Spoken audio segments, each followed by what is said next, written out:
सारी मनोकामनाएं मन में हैं, खूब सारी इच्छाएं मन में हैं, और खूब सारी मनोकामनाएं, खूब सारी इच्छाओं को लेकर जो मर जाता है, उसके कल्याण के लिए उसके घर वालों को श्री शिव पुराण कथा कहती पीपल का पेड़ लगाना चाहिए। आचार्यों ने कहा है उसका नाम लेकर, उसका गोत्र बोलकर। कैसे?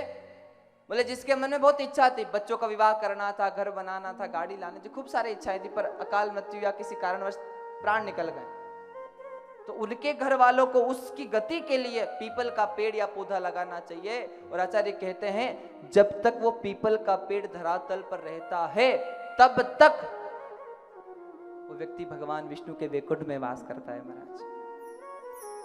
बहुत सुंदर भाव का। फिर दूसरा भाव कहा है बेल वृक्ष, बेलपत्री का पेड़, जिसके घर में कोई शिशु, कोई बालक 1 दिन, 2 दिन, 1 महीना, 2 महीना, 4 महीने, 1 साल, 2 साल, 10 साल, 20 साल का होके कुंवारी अवस्था में मर गया। एक और विशेष ध्यान देना, जो कुंवारी अवस्था में मर जाता है उसका पिंड नहीं होता, उसका श्राद्ध भी नहीं होता है। ये बड़ा सुंदर भाव संतों ने कहा है। जो कुंवारी अवस्था में मर जाता, जैसे 1 दिन का, 2 दिन का, 5 वर्ष का, 10 वर्ष का, 20 वर्ष का जो बच्चा घर में देहांत हो जाता है, उसका श्राद्ध भी नहीं होता, उसका पिंड भी नहीं होता। भागवत होने से, घर में भागवत होगी तो 7 पीढ़ी के पितरों का कल्याण होगा, पर जो कुंवारी अवस्था में मरा है ना, उसका श्राद्ध नहीं हो सकता। श्री शिव पुराण कथा कहती है कि जिसके यहाँ महाराज कुंवारी अवस्था में अगर कोई शांत हुआ है और जहां श्री शिव पुराण कथा हो जाती है,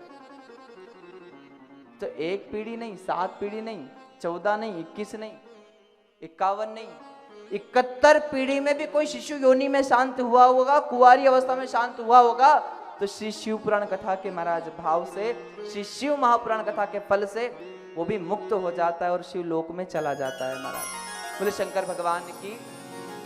तो ऐसे बच्चों के कल्याण के लिए बेल वृक्ष लगाना चाहिए।